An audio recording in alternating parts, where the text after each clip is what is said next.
Welcome to HFY Stories. Please subscribe to the channel. Your one click means the world to me. Kira's forearm was already locked under a javelin built to survive being punched by starships, and she was down to counting her own heartbeats to stay conscious through the pain in her side. Something in her ribs had cracked on the last slam into the deck.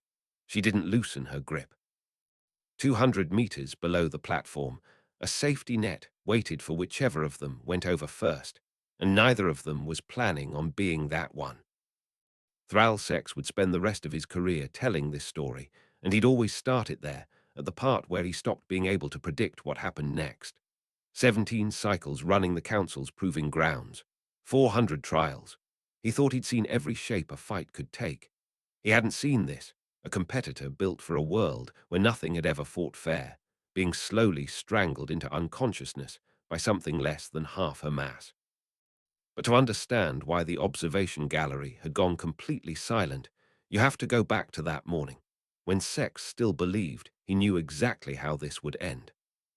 He'd laughed when the human delegation walked their champion into the preparation chamber, loud enough that Pix, his assistant, flinched, 6 eyes wide, with the particular alarm of a Quentari worried about giving offense, and suggested, gently, that laughing at a sanctioned champion before the trial even opened was perhaps unwise.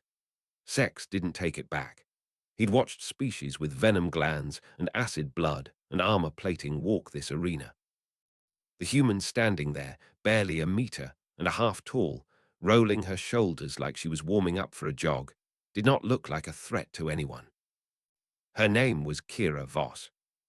Around her stood a Silthari with 6 limbs and reflexes clocked faster than most sensors could track, a Voltrix who could shift her body between solid and liquid at will, a Dravation whose blood worked like acid on open air, a Korath, 10,000 years of deliberate genetic refinement standing quietly in the corner, and Gorthak the Render, 3-time champion of the Euro clans, bone plating thick enough to turn small arms fire, 4 arms ending in claws that had opened starship hulls. The rule that bound them all was simple and centuries old: no weapons. Nothing but what evolution or engineering had built into your body before you walked through the gate. Kira had brought nothing. Sex checked her file twice, looking for the thing he'd missed. Some military background, a designation called the Marine Corps, training disciplines with names he couldn't quite pronounce. None of it explained how bare hands were supposed to matter against claws and bone. He settled into his throne, expecting a short, sad afternoon. The first trial was a 60-meter climbing wall, deliberately starved of handholds. Gorthak simply drove his claws through the composite and hauled himself up like the wall had no say in the matter. The Silthari mapped a route in microseconds and climbed it like a solved equation. The Voltrix went weightless and flowed upward like water, finding the top of a glass. Kira studied the wall for 3 seconds, then sprinted at it, 3 running steps straight up the vertical face, a leap into a handhold 4 meters higher than anyone expected, then another, swinging and releasing in bursts that shouldn't have been possible on ordinary human muscle.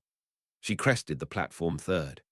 Gorthak arrived fourth, breathing hard. Perhaps, Sex admitted to Pix, she is not entirely a liability. The combat rings paired her against Skliss, the Dravation, claws built for cutting, blood built to punish anyone who cut back. Skliss lunged first. Going for a slash meant to end things in one motion. Kira wasn't where the claws landed. She'd already stepped inside the reach, and her open hand found the gap in the scales at the throat, and Skliss staggered like something had gone wrong with its own legs. What followed lasted under a minute: joint locks, strikes to nerve clusters between the plates, nothing that broke skin, nothing that triggered the acid. Skliss went down unconscious without ever bleeding. The gallery didn't make a sound. She used only her hands, Pix said, something between horror and wonder in the words. Apparently, Sex said, unable to look away, that's all she ever needed. The last test before the final was the maze, a corridor built to weaponize fear itself, holographic and merciless, tuned to whatever a species couldn't stand to look at. Gorthak's corridor filled with visions of his own bloodline disowning him. The Siltharis filled with blinding smoke that took away the one sense his whole nervous system depended on. Kira's corridor filled with the dead and dying of her own kind, image after image, built to trigger every protective instinct a person could have. She closed her eyes. Sex watched her walk forward blind, one palm trailing the wall, counting steps, listening for the sound of open space ahead. The maze threw fire at her, floods, floors that tilted without warning. She dropped low when the ground shifted, timed her steps to the grinding of hidden machinery, opened her eyes only long enough to clear a physical obstacle before shutting them again against the rest. She reached the center first, took her marker, and for reasons Sex still couldn't fully explain to himself, chose the harder of the two paths back out. Not because it was required, because she wanted the practice. "I believe," Pix said quietly, watching the readout, "we have made an error in judgment." She emerged barely marked. Gorthak fought his way out of his own nightmare and won the second slot by strength alone. And that was how the final arrived. Kira Voss against Gorthak the Render, nothing between them but 30 meters of open floor. He was 3 times her mass. He came at her exactly the way his people always did, headlong, all 4 arms spread to finish it in one motion. She didn't retreat. She angled off his flank, forced the charge to bend around her, and drove her elbow into the seam where his hip plating met soft tissue. He grunted, actually grunted, and spun with a speed his size had no right to, catching her shoulder and sending her rolling across the floor. She came up in a crouch with something new in her face. Not pain, focus. When he charged again, she waited until his weight was fully committed, then dropped and struck the back of his knee instead of trying to trip him outright. The joint buckled. That was all the opening she needed. She was on his back before he recovered, legs wrapped around his torso, one arm sliding under his jaw and locking there. That brings the story back to where it started.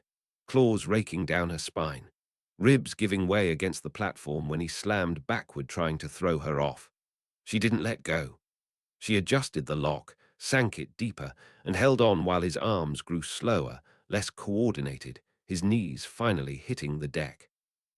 "Stop fighting it," she said, voice tight but steady. "There's no version of this where you don't go under."